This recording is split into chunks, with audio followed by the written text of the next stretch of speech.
It's Ryan Cameron Uncensored, and we have our very first guest on our nationally syndicated show. This is day one. Day one. This is day one. And Chukwudi Iwuji is here. Come on, man. One time for that show. One time. Come on. So this will always go down in history as who was the very first guest on Ryan Cameron Uncensored. Okay. And for a movie marvel of just magnanimous proportion. Ooh. What's going to happen with Guardians of the Galaxy and the next part of the franchise with Chukwudi Iwuji in the building right now? One time. How are you feeling, man? First of all, thank you for having me on such a momentous day. Thank you. You know what I mean? I'm going down in history. Yes, you are. The show with this, yeah. No, I'm feeling great. I'm feeling really good to be here. So with we went to the screening, right? And before we got there, before they started the movie, I heard so much talk amongst the fans, and it was almost surreal how analytical they are about this franchise. And critical. Analytical and critical. Yeah. When you got into this, did you realize the fandom of Marvel movies? No, I thought I did, right? But it's another level. You know, when it sunk home was I went to my first Comic-Con last July, and we were in Hall H, and walking on stage. I don't know if you saw it, but James Gunn had me actually come in character and burst through the crowd on Hall H, like old days costume? of WWE wrestling and all that. So in costume, Nice. full In costume, full gear. everything. And I was terrified to do it, but then I got onto that hall, 7,000 people, I think, and I saw their faces. I remember there's a father with his little boy. There was grandparents with their kids, daughters, and all that. Generational love for it. And it almost felt like they weren't seeing me playing the high evil. It felt like they were seeing the high evil, because this is the person they knew of in the comics. Right. The comics are coming to life, and it's a generational tradition, and it was a beautiful thing. This fan base is the warmest, most knowing, I'm sure very critical, because they know, their how stuff. it works. They know their stuff. Yeah. So if they love you and they accept you, you've done your job. Right. Yeah. So coming from the background you come from, you're just Shakespearean, classic, everything, to a superhero type of thing. Because before that, you was in with John Cena. I was in Peacemaker. Right. Yeah. Did all that get you prepared for this Marvel? Because Marvel is a serious thing right now. It's a serious thing. Of course, we're all products of our background, right? Right. There's it wasn't like when I was doing Shakespeare and stuff, I was thinking to myself, I'm getting ready so I can use this down the road with Marvel, Right. But the fact of the matter is, whatever James Gunn saw in me to say, I want you to play the High Evolutionary or Myrn in Peacemaker, that's a product of the years of the classical work I've been doing, because that has formed the actor that I am, So I'm sure it's all related. And when I was playing this character in particular, there were days when it felt like I was doing a full-on production of I don't know, Othello or something that I've done. Right. Because I love it was Othello. that was the last play I did was Othello, in Shakespeare in the Park in New York, because it was demanding vocally. And also, a lot of Shakespeare is you have all this language and stuff you have to get through. Right. And these villains, often, they're the ones with the language. They're the ones, giving you the master plan and telling you why they're going and stuff like that. So it helped, Speaking of language, you did this phrase in the movie, beautiful numbskulls. I've been calling everybody, beautiful. You know what? You are a beautiful numbskull. And they just, I love it. Yeah. So, coming from your background and, playing some of the people that you played in Shakespeare and, adaptations, when you come around that corner, because I remember Kenny Leon telling me this, when you come around that corner, the audience changes every night. Sometimes you get some reaction, sometimes you get a different reaction, but the movie, you're at 40 feet high, and it's there for the sometimes if you get something wrong in live stage, you can correct. You say, well, maybe I deliver it this way, or I'll take a breath on that. When you saw the body of work, were you critical of your performance? Always. I've never... I was the least critical in this that I've been prior. I think it's very hard, at least for the artist I am, to actually sit there and genuinely go, oh, everything was perfect with what I did. Do you know what I mean? You're watching, you remember what you were thinking when you shot that scene. You remember what you were trying to do. And sometimes you nail what you were trying to do. Sometimes you surprise yourself and surpass it. But sometimes also you didn't quite get what you wanted, but it was good enough for the scene. It was good enough for the director. It was the best it was going to be that day. That doesn't mean it was the best that you imagined it to be. So I'm always, and I don't want that to stop. I think the moment I actually sit down and believe that I am that good, I'm going to have a problem. So you want to continue to challenge yourself. Absolutely. And think about how you can make things better. Absolutely. But the trick is, as opposed to the actor that I was in my 20s and 30s, that involved a lot of pain on my part, is now just making it a less painful process and enjoying the process of getting better, you know? You've used your platform to talk about women's empowerment. Yeah.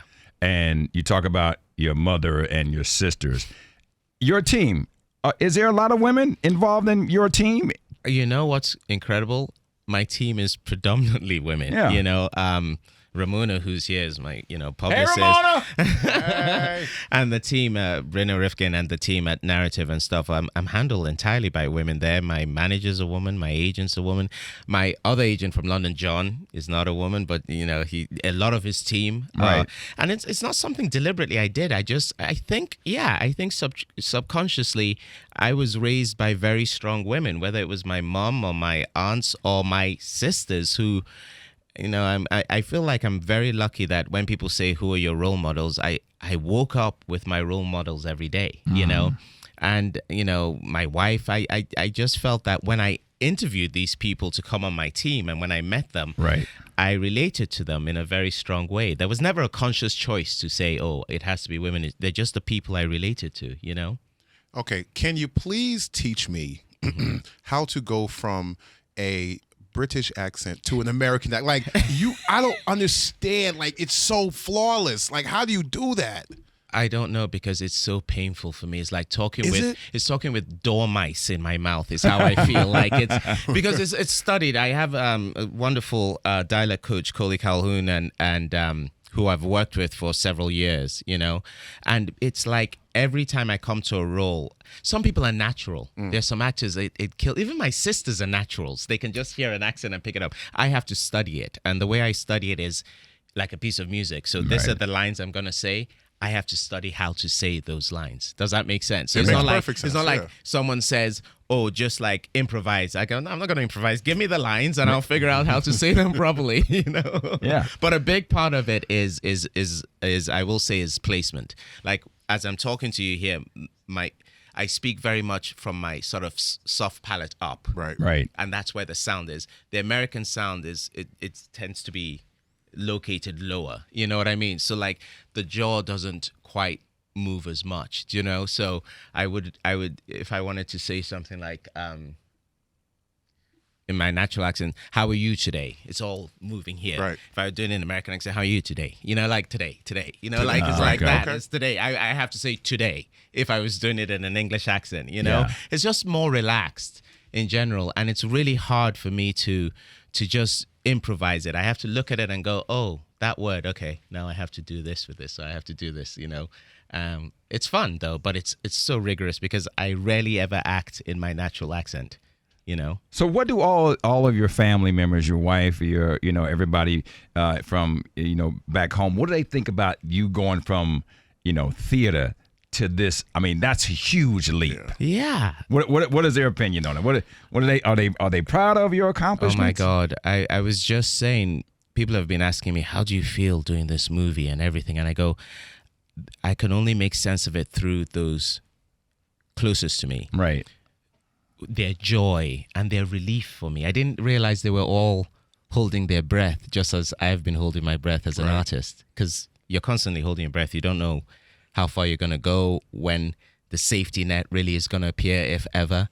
And just the sense of joy and relief for me, I sense with them.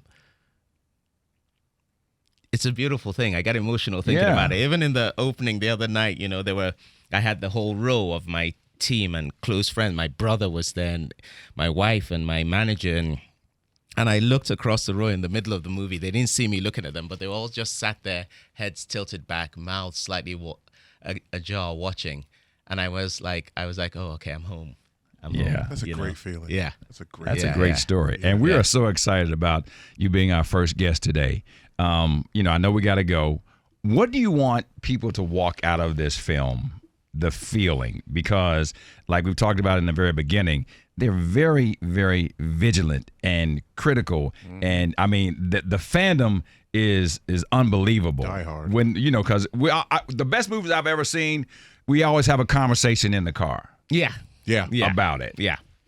I think I believe that this movie, for those who are fans of it, whatever they loved about these characters, whether it was how they bantered, how they made you laugh, how they made you cry, imagine it times 10 in this movie, because this is the final chapter. This is, I think of it, and James might think differently, but when I see this, I think of the third act of life. Right.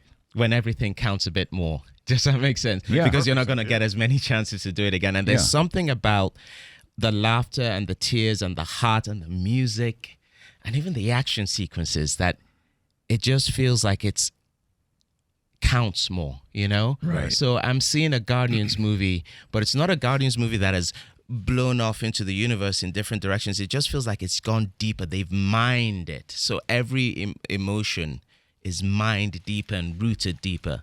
And so you will laugh, but you'll laugh harder than before. You'll cry harder than before.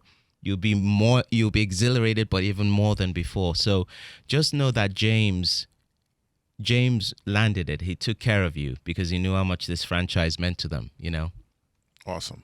We appreciate the time today, and congratulations. And we look forward to big box office numbers. Anything you can tell us about In the Can that's coming up? This is going to sound like I'm like in the next big franchise coming up and I'm being secretive, but I can't, mainly because there's certain things you can't talk about till they happen. That's right? that's a very Sidney Poitier type moment. 'Cause, I mean, no, he talked about the fact that you kind of want to let people see it. Yes. As it happens, as opposed to, and then you come out and then they can see you. Absolutely, and I love that you reference him because I worshipped him in many ways, and he was a superstar, right? Yeah. And part of that was that enigma of not knowing when I'm going to see them next. You know what I mean? Yeah. And stuff, and taking a little bit of a hit with publicity so that you can surprise them That's with right. stuff. So yeah, I'd like to do a bit more of that. Which is kind of what we're doing today. A lot of people didn't know whether we were going syndicated today, and you were our Right. first guest. One time. Ryan Cameron Uncensored. Thank you, man. We appreciate the time. Thank you very much for having me. All right. Pleasure.